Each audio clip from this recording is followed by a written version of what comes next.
श्रावस्ती नगरी में स गौतमी नाम की एक कन्या रहती थी। गौतमी उसका असली नाम था। काम करते करते वह जल्दी थक जाती थी, इसीलिए लोग उसे स गौतमी के नाम से पुकारते थे। गौतमी ने जवानी में प्रवेश किया और उसका विवाह हो गया। गौतमी गरीब घराने की थी, अतः उसकी ससुराल के लोग उसका यथोचित आदर नहीं करते थे। कुछ समय बाद गौतमी के एक पुत्र हुआ। अब घर में उसका आदर होने लगा, लेकिन होनी कुछ दूसरी ही थी। गौतमी का शिशु जब बड़ा हुआ और खेलने लायक हुआ तो ईश्वर ने उसे उठा लिया। गौतमी ने सोचा, पुत्र जन्म से पहले मेरा इस घर में अनादर होता था।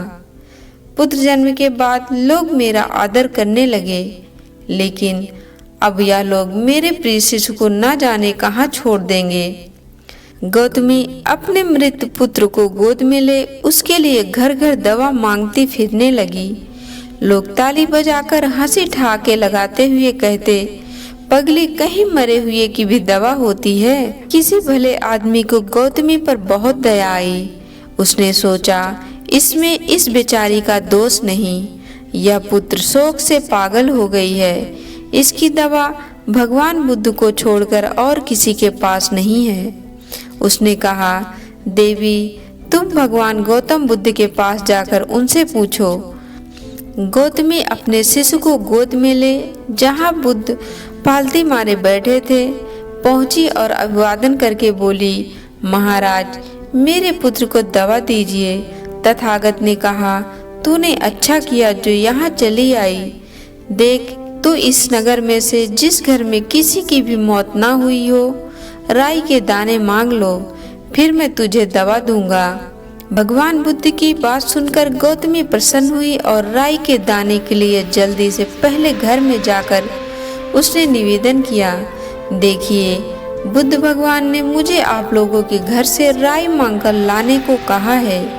आप लोग राय देने की कृपा करें। गौतमी के यह शब्द सुनकर एक आदमी झट से घर में से राई के दाने ले आया और गौतमी को देने लगा। गौतमी ने पूछा, पहले यह बताइए कि इस घर में किसी की मौत तो नहीं हुई?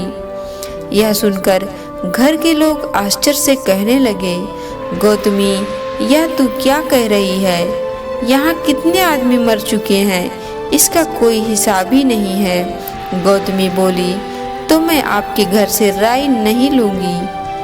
गौतमी दूसरे घर गई, सब जगह यही जवाब मिला। उसने समझा शायद सारे नगर में यही बात हो। उसे एकदम ध्यान आया कि भगवान बुद्ध ने शायद जानबूझकर ही मुझसे राय मांगने के लिए भेजा है। वह शीघ्र ही अपने मृत पुत्र को नगर के बाहर शमशान में ले गई। उसे अपने हाथ में लेकर बोली, प्रिय पुत्र, मैंने समझा था शायद तुम ही अकेले मरने के लिए पैदा हो, लेकिन अब मुझे मालूम हुआ है कि मौत सबके लिए है जो पैदा हुआ है। इतना कहकर अपने पुत्र का शमशान में अंतिम संस्कार करके वहां से लौट आई। लौटकर गौतमी बुद्ध के पास गई। बुद्ध ने पूछा, गौतमी, राई के दाने मिल गए? गौतमी ने सिर हिला दिया। वह सच जान चुकी थी।